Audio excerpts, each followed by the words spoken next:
Dear student, welcome to Sri Shivaji College of Arts, Commerce and Science, Akola. Myself, Kanchan Vishramji Kumbalkar, Department of Chemistry. This is the fifth unit, and we are going to deal with, in this lecture, ninth lecture, Carnot cycle. So let's start the ninth lecture. What is Carnot heat engine or Carnot cycle? French engineer Sadi Carnot in 1824 proposed a hypothetical, एक imaginary system heat engine दिया उन्होंने बोला कि heat का conversion work में in a maximum extent means a maximum amount of heat get converted into a maximum work. So उन्होंने दो चीज़ें दी, एक दिया कैरनॉट हीट इंजन और दूसरा दिया कैरनॉट साइकिल. कैरनॉट साइकिल क्या है?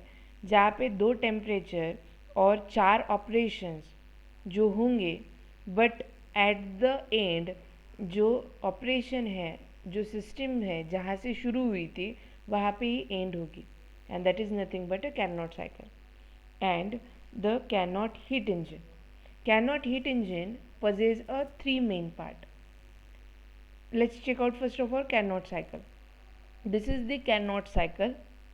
Carnot cycle ये जो है ये 4 स्टेप का प्रोसीजर है जो यहाँ पे प्रेशर एंड वॉल्यूम के फॉर्मेट में पुट किया है. There are 4 step. पहला जो फर्स्ट स्टेप है that is your reversible and isothermal expansion. This is reversible isothermal expansion. This is your reversible adiabatic expansion. This is reversible isothermal compression, and the last one is your reversible adiabatic compression. So Carnot cycle में क्या दिया है? The initially जो system है वो A से start होता है, then end with B when there is a first reaction start, that is reversible isothermal expansion. Expansion मतलब वॉल्यूम चेंज हो रहा है, बढ़ रहा है.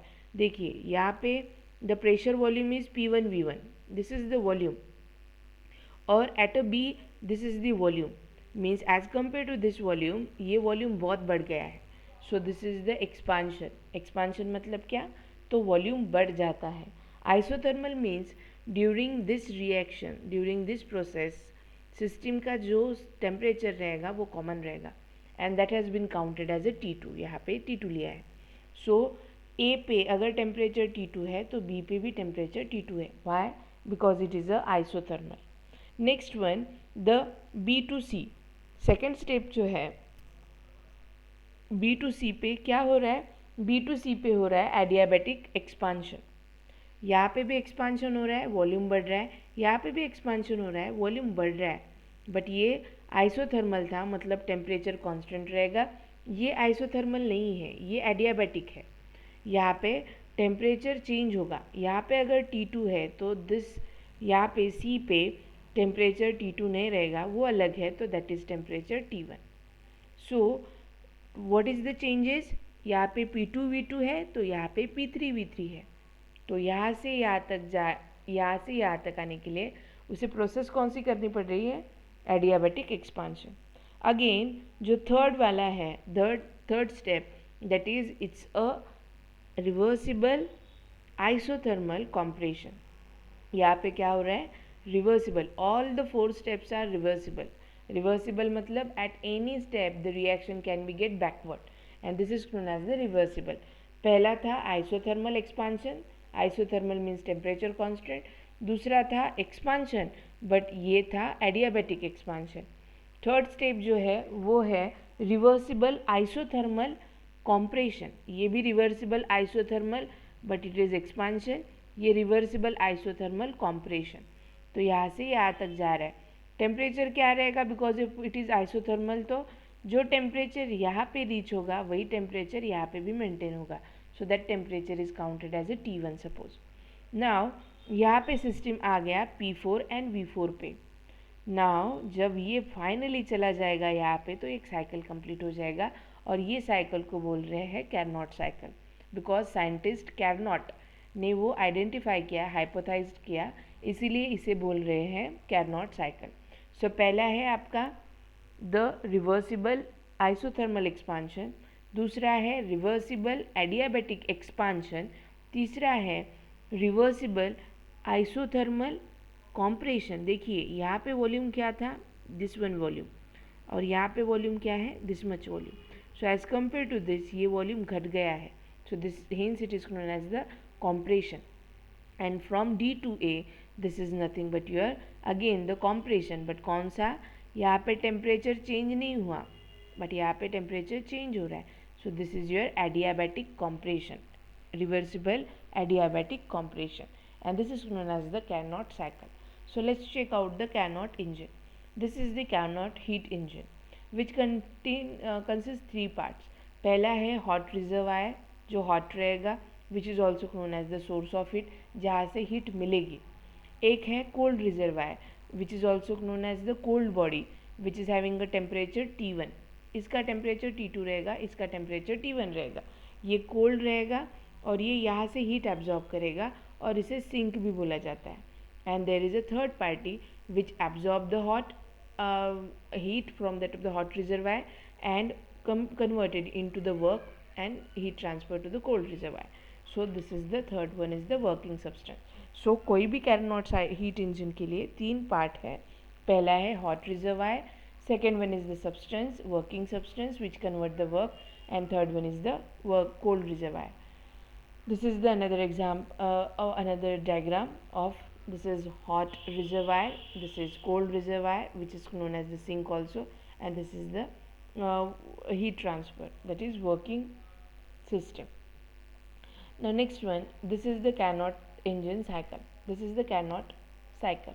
यहाँ पे क्या हो रहा है, पहला हो रहा है आइसोथर्मल कॉम्प्रेशन. देखिए ये आइसोथर्मल एक्सपांशन. यहाँ पे the work done by the system, वो पिस्टन को बाहर ढकेल रही है, तो ये work done by the system on the surrounding हो जाएगा. सो वो आइसोथर्मल है तो टेम्परेचर कांस्टेंट रहेगा.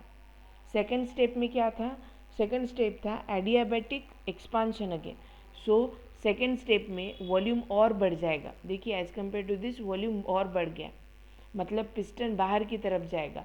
सो the procedure is known as the expansion, but कौन से टाइप का, एडियाबैटिक. वहाँ पे टेम्परेचर चेंज होगा. Third one is the isothermal compression. देखिए ये जो पिस्टन है वो पिस्टन धीरे धीरे नीचे प्रेशराइज हो रहा है, तो यहाँ पे कॉम्प्रेशन होगा, वॉल्यूम घट जाएगा. So as compare to previous one volume कम हो रहा है. अगर वॉल्यूम कम हो रहा है, देखिए in this adiabatic there is a vessel has been in adiabatic condition, मतलब वो हीट सिस्टम से ले भी नहीं पाएगा और सिस्टम को दे भी नहीं पाएगा. बट यहाँ पे आइसोथर्मल कंडीशन में वैसे नहीं है. यहाँ पे सिर्फ टेम्परेचर कांस्टेंट रखना पड़ेगा, कांस्टेंट रहेगा. यहाँ पे टेम्परेचर कांस्टेंट नहीं रहेगा, temperature changes from T2 to T1 यहाँ पे, और यहाँ पे T1 टू T2 हो जाएगा. बट इन दिस केस यहाँ पे वॉल्यूम बढ़ेगा. In this two steps means third and fourth step volume कम होगा because it is a compression. ये आइसोथर्मल है, ये आइसोथर्मल है means temperature remain constant, but यहाँ पे heat Q is equal to 0 हो जाएगा because adiabatic, we know that in adiabatic Q is equal to 0. Means in a Carnot cycle क्या क्या दिया है, पहला स्टेप है आइसोथर्मल, दूसरा adiabatic, then isothermal, then adiabatic, expansion, then compression. So this is a basic simple diagrammatic explanation of the Carnot cycle. So let's start its modification in the sense of equation. उसका equation कैसे put करेंगे. Now the first one, the expression for the work done and efficiency of Carnot heat engine.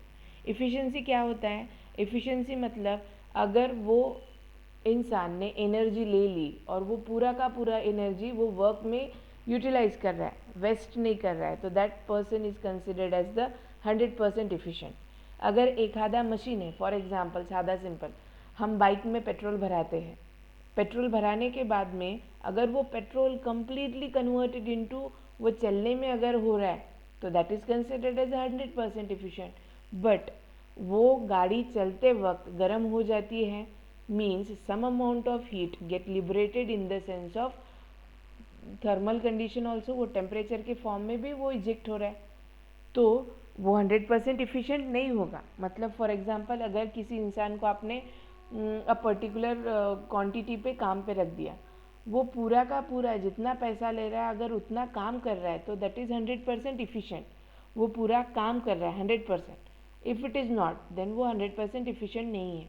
मतलब जितनी heat वो system या फिर engine ले रहा है उतना पूरा हीट का कन्वर्शन अगर वो 100% वर्क में करता है तो that is known as the 100% efficient engine. So ये इफ़िशियंसी निकालने के लिए हमें एक्सप्रेशन हम कैरनॉट साइकिल से पुट कर सकते हैं। So let's check out first of all. एक सिलेंडर लिया, उस सिलेंडर में एक 1 mole of gas, ideal gas fill कर दिया, क्लोज कर दिया, और वो जो सिलेंडर है उसका जो पिस्टन है वो फ्रिक्शनलेस है, जो फ्रिक्शन नहीं करेगा। मीन्स फ्रिक्शन अगर होगा तो वो हीट लिबरेट होगा, अननेसेसरी हीट इजेक्ट होगा। So in this case the frictionless piston has been considered. Now there are 4 steps has been done. So let's check out the what are those. पहला जो step है जो A to B जा रहा है that is reversible and isothermal expansion. Reversible means कोई भी step पे वो रिवर्स होगा। Isothermal means the temperature is constant, मतलब अगर इस पे T2 है तो यहाँ B पे भी T2 टेम्परेचर ही मेंटेन होगा। Means from A to B temperature remain constant. Volume क्या चेंज हो रहा है? वॉल्यूम चेंज हो रहा है V1 to V2. So V1 to V2 in a temperature range of T2. So now because we know that suppose we are considering there is a energy कौन से format में है? Q के format में। Hence because we are considering the T2 तो Q को Q न रखते हुए Q2 लिखेंगे। सो Q2 is the heat absorb from that of the hot reservoir. Hot reservoir से हीट लिया, कितना हीट अमाउंट लिया? That is Q2। वो कैसे लिख पाओगे आप? वी नो दैट थर्मोडाइनमिक्स का जो फर्स्ट लॉ है वो क्या बोल रहा है? Delta U is equal to Q plus W. But because of temperature change नहीं हो रहा है तो डेल्टा यू क्या रहेगा? ज़ीरो हो जाएगा। सो इक्वेशन क्या हो जाएगा? Q2 is equal to minus W. Remember this. So Q2 is equal to minus W. So because of it is a first step, V1 to V2 जा रहा है तो W के लिए W न लिखते हुए W1 लिखेंगे because it is for the first process, first step. So first step के लिए W1। सो Q कैसे लिख सकते हो? Q2 is equal to minus W1, where Q2 is the heat absorbed from that of the hot reservoir and W1 is a work done in a first step, which can be written in the form of minus V1 to V2 PdV. Volume कहाँ से कहाँ तक जा रहा है? V1 to V2. So integrating this equation, but before that P को निकालना है हमें, प्रेशर को हमें प्रेशर के फॉर्मेट में नहीं रखना है। तो for that purpose we know that real gas equation क्या है? PV is equal to NRT for N moles of. अगर 1 मोल के लिए लेते हो तो इक्वेशन हो जाएगा PV is equal to RT, but temperature क्या है? टेम्परेचर सिस्टम का है T2, तो इक्वेशन क्या हो जाएगा? PV is equal to RT2। अब इस इक्वेशन से P निकाल लो। P is equal to RT2 upon V। Put the value of P in this equation, यहाँ पे इक्वेशन में डाल दिया तो इक्वेशन क्या हो जाएगा? Q2 is equal to minus W1 is equal to minus integration of V1 to V2। P का सब्सटीट्यूशन आ गया that is RT2 upon V into DV। अब ये इक्वेशन हो गया, but RT2 is a constant one जिसपे आपका V1 to V2 का कोई असर नहीं होगा, तो take this RT2 to the outside of integration. So finally we get minus RT2 V1 to V2 limit of integration dV upon V. Now finally integrating this equation we get Q2 that is heat absorbed from that of the heat reservoir is equal to work done that is minus W1 which is equal to minus RT2 ln of V2 upon V1. This is first equation. This is the work done in this first step. Let's check out second one. In second step, which second step has been done? That is reversible adiabatic expansion. ये है reversible adiabatic expansion. Expansion है मतलब volume बढ़ेगा obviously. Adiabatic का क्या असर होगा? तो adiabatic we know that in adiabatic condition heat not absorbed or not evolved from system to the surrounding. तो Q is become zero because क्योंकि ये adiabatic है तो Q is equal to zero. So hence for a reversible adiabatic expansion procedure कहाँ से कहाँ तक जा रहा है वो P2 to V2 upon P3 to V3, ये P2 V2 से P3 V3 पे जा रहा है B to C पे। सो ये एडियाबैटिक है तो Q इज इक्वल टू 0 हो जाएगा। But because of it is not a isothermal, वो एडियाबैटिक है, आइसोथर्मल नहीं है, तो टेम्परेचर कॉमन नहीं रहेगा, कांस्टेंट नहीं रहेगा। तो अगर यहाँ पे टेम्परेचर T2 था तो यहाँ पे टेम्परेचर चेंज हो जाएगा because it is a counted as a T1। सो टेम्परेचर क्या हो जाएगा T1। सो टेम्परेचर कैसे जा रहा है T2 to T1, that is T2 to T1। Now work done निकालेंगे। The work done by system on surrounding is given by, देखो इन बोथ केसेस यहाँ पे भी और यहाँ पे भी एक्सपांशन हो रहा है, तो work done by the system because piston जो ढक्कन है वो बाहर की तरफ फेंका जा रहा है। कौन फेंक रहा है? सिस्टम फेंक रही है। तो वर्क कौन कर रहा है? सिस्टम कर रही है। किस पे? Surrounding. So in this case the W again the same, delta U is equal to Q plus W, but Q is equal to 0, so delta U is equal to W, but because of it is expansion the equation become minus du upon du is equal to W, तो both sides से minus लिख लो तो we get minus W2 is equal to minus du। so but du नहीं चाहिए तो du के जगह पे दूसरा कोई इक्वेशन हमें फिट करना होगा जहाँ से हम कैलकुलेट कर पाएंगे। So this is CV. CV is a heat capacity at a constant volume. So heat capacity can be written as CV is equal to du upon dt at a constant volume. So यहाँ से du की value निकलेगी, that is du is equal to ये dt चला जाएगा यहाँ पे multiplication में। So we get CV dt as a du. Put the value of du in this equation, we get minus W2 is equal to minus CV into dt. Now integrating this above equation we get, integration का limit क्या होगा? यहाँ कहाँ था temperature T2, यहाँ कहाँ पे आ गया T1।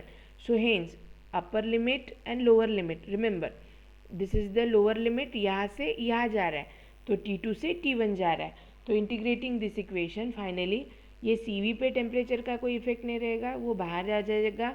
Hence the minus W2 is equal to minus CV T2 to the power T2 to T1 dt। Now integration करने के बाद में मिलेगा this one, that is minus W2 is equal to minus CV T2 minus T1 minus T2। This is the overall work done in second step. Now the third step, third step कौन सी है? Third step है the reversible but isothermal compression. देखिए यहाँ पे volume कम हो रहा है, this is the volume of this step and this is the volume for this stage, तो वॉल्यूम घट रहा है तो it is a compression. And जब कॉम्प्रेशन होता है तब work done by the surrounding to the system, वो जो ढक्कन है, पिस्टन है, वो पिस्टन फोर्सफुली वो जो गैस है गैस को कॉम्प्रेस कर रहा है। मतलब कौन काम कर रहा है? सराउंडिंग। किस पे काम कर रहा है? सिस्टम पे। So system on system, work done on the system by the surrounding. So क्या है? Suppose gas because it is isothermal तो टेम्परेचर क्या रहेगा? कॉमन। यहाँ पे टेम्परेचर कहाँ पे आ गया था? T1 पे। तो during this procedure and up to this temperature क्या रहेगा? T1 रहेगा। So temperature remain T1 but volume कहाँ से कहाँ तक जा रहा है? V3 to V4। तो what is the amount of heat then? यहाँ पे हीट एब्जॉर्ब हुई थी, यहाँ पे हीट रिजेक्ट होगी। तो if Q1 amount of heat is rejected, because temperature T1 लिया है तो उसके हिसाब से हमने heat rejected Q as a Q1 लिखा है। So hence Q1 is equal to it is the heat rejected. So कैसे लिखेंगे? सिमिलरली लाइक दैट, वहाँ पे Q1 वहाँ पे Q2 एंड W1 लिखा था, यहाँ पे Q1 and W3, that is minus Q1 is equal to W3 which is equal to minus again volume कहाँ से कहाँ तक जा रहा है? V3 to V4, hence V3 to V4 PdV। Work हम लिख सकते हैं यहाँ पे अगर आइसोथर्मल कंडीशन है तो। Now but from again the ideal gas equation P can be substituted as a RT upon V, but temperature कौन सा चल रहा है? T1, therefore equation become RT1 upon V. Put the value of P in this equation, we get minus V3 to V4 integration limit RT1 upon V into dV. Now ये जो RT1 है उसे volume का जो range है वो effect नहीं करेगा, दैट इज कांस्टेंट, ये बाहर निकाल लो. So we get equation minus RT1 V3 to V4 dV upon V.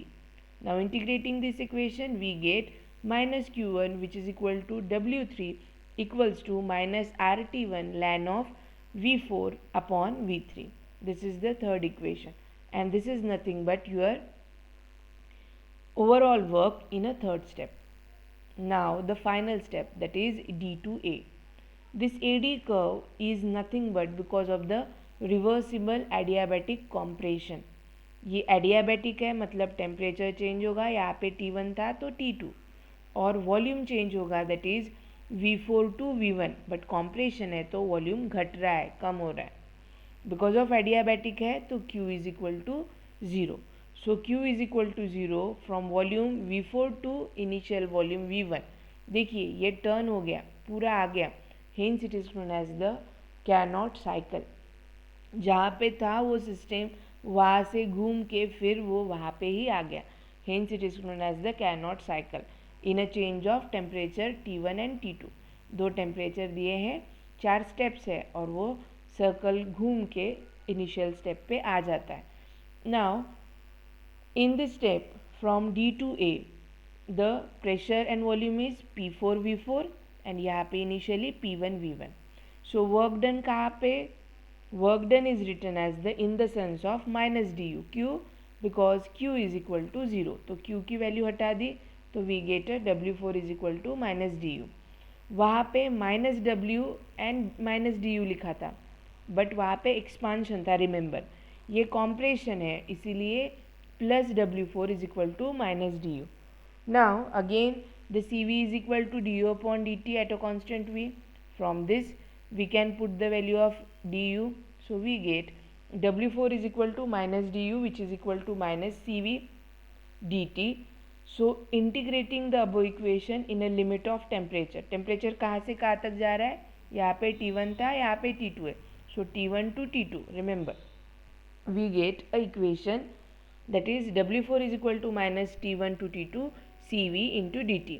Now Cv को बाहर निकाल लो because वो constant है, तो W4 is equal to minus Cv.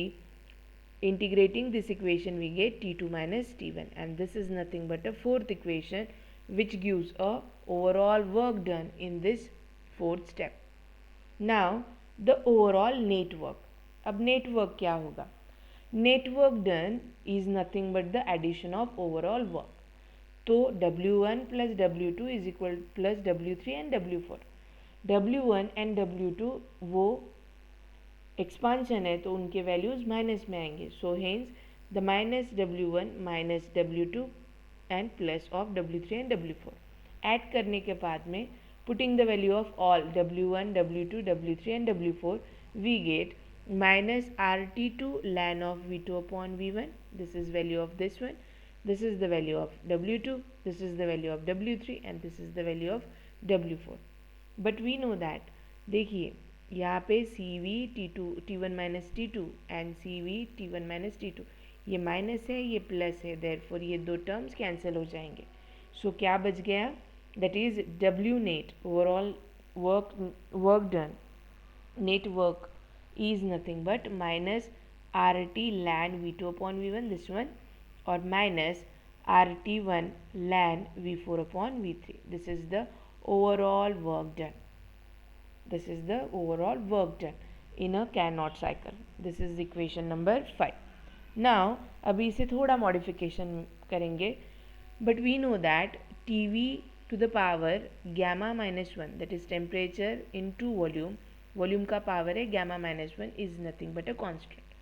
सो हम लिख सकते हैं there are, but it is only for adiabatic, और एडियाबैटिक प्रोसेसेस कौन सी चल रही है? B to C मतलब second process and fourth process that is A to D. So second procedure में टेम्परेचर क्या था? T2 और टेम्परेचर चेंज क्या हो रहा था? T1 में. Hence T2 and T1, but at a T2 मतलब at a point B, what is the volume? Volume is V2 and at a point C volume is V3. Therefore the equation written as T2 V2 to the power gamma minus 1 is equal to T1 V3 gamma minus 1. This is for a curve BC. So arranging this, we get this one equation, that is T2 upon T1, which is equal to V3 upon V2 to the power gamma minus 1. Now similarly for a AD, मतलब fourth step के लिए, अगर fourth step के लिए लेते हो तो fourth step में वॉल्यूम कहाँ से कहाँ जा रहा था, V4 to V1, volume change हो रहा था V4 टू V1. जब V4 था तो टेम्परेचर क्या था, T1, और V1 था तो टेम्परेचर T2 था. तो hence the equation can be write as a for adiabatic process is T2 V1 to the power gamma minus 1 T1 into V4 to the power gamma minus 1.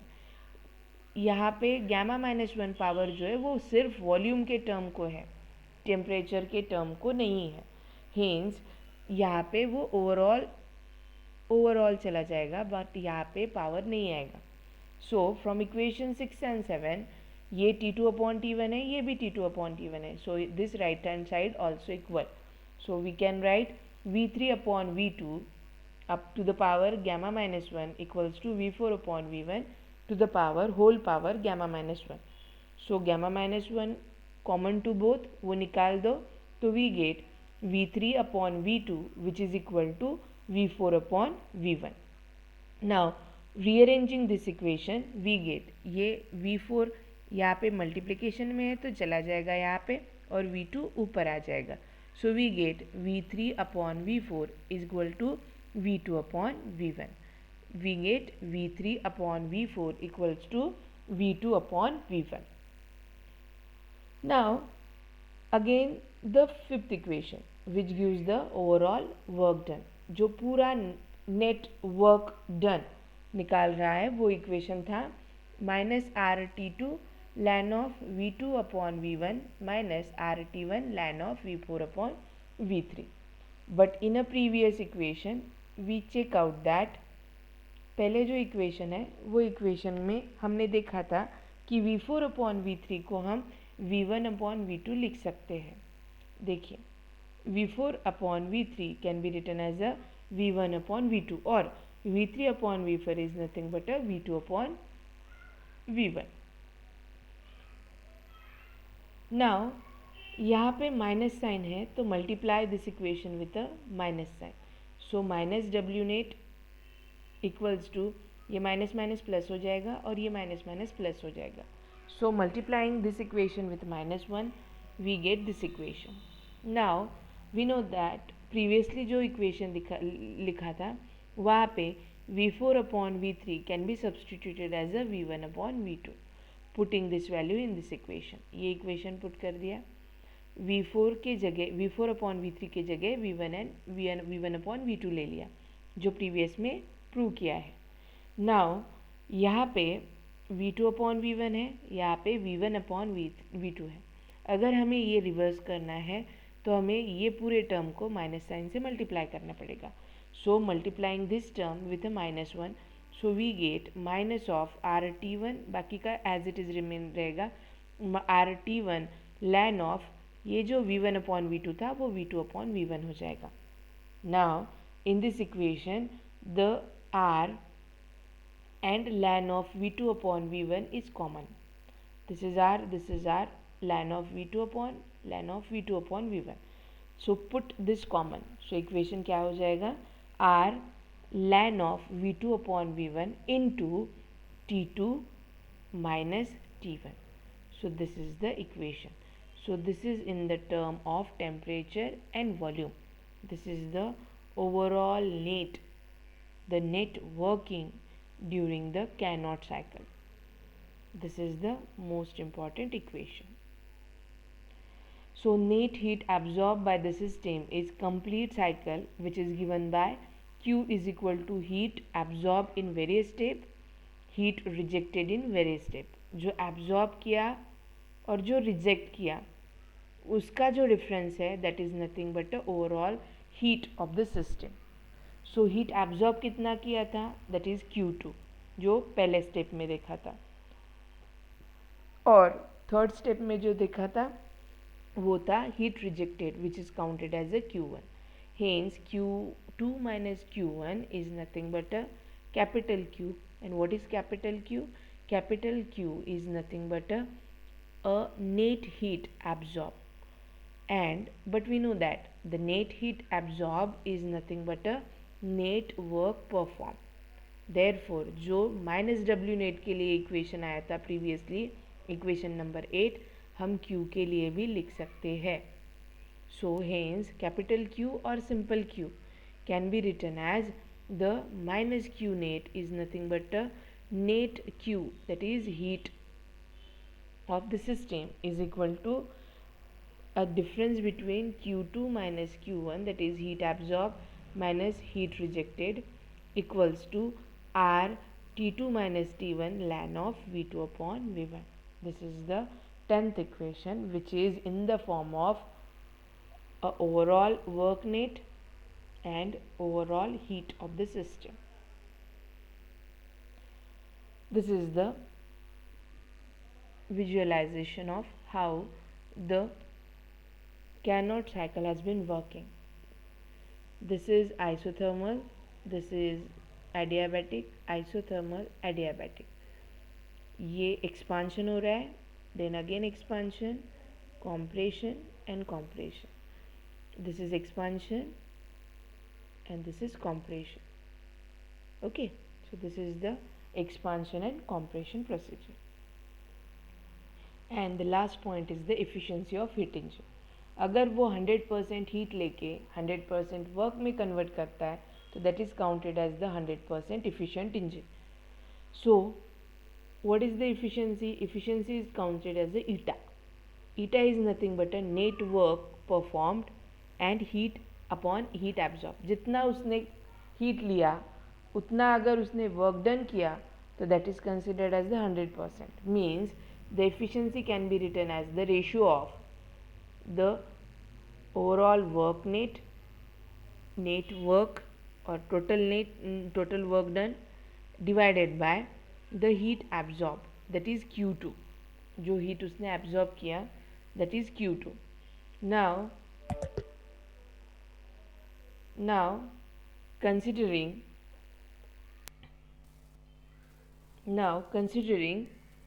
the putting the value of minus Q net, we get eta is equal to R T2 minus T1 ln of V2 upon V1, which is the equation for minus W net.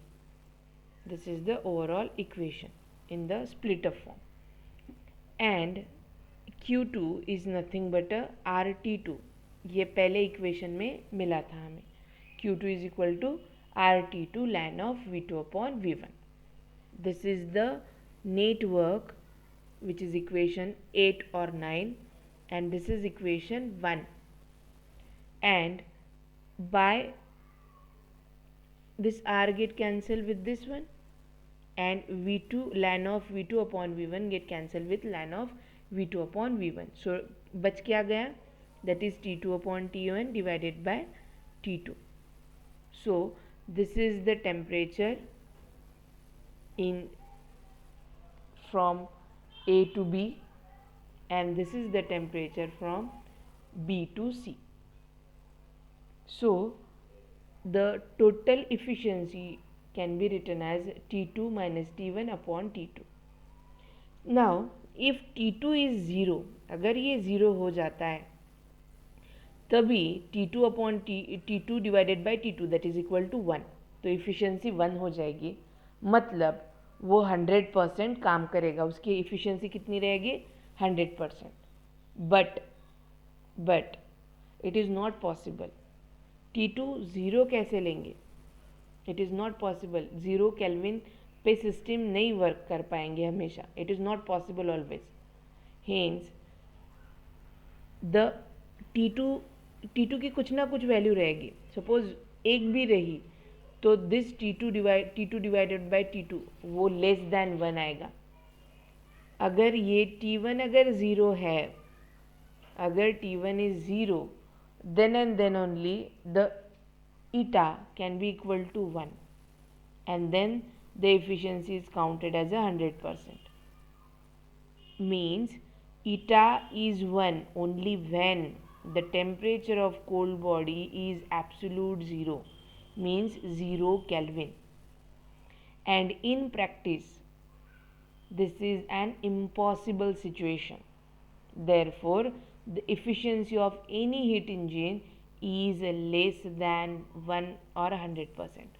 वो 100% efficient नहीं होगा, because T1 zero लगेगा, 0 kelvin, और वो 0 kelvin कब रहेगा, जब वो कोल्ड बॉडी का टेम्परेचर एब्सोल्यूट ज़ीरो रहेगा तब, and which is not possible always, और प्रैक्टिस में वो पॉसिबल नहीं है. ये थेरोटिकल हो सकता है, but practically it is impossible. Hence the efficiency of heat engine can not be equal to 1, और उसकी एफिशिएंसी 100% नहीं रहेगी. ईटा की वैल्यू 1 नहीं हो पाएगी. So this is all about for this lecture.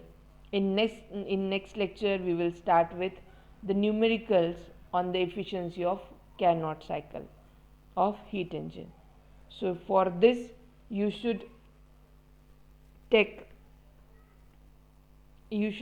आप बुक और पेन के साथ अगर तैयार रहोगे, so that is good for you.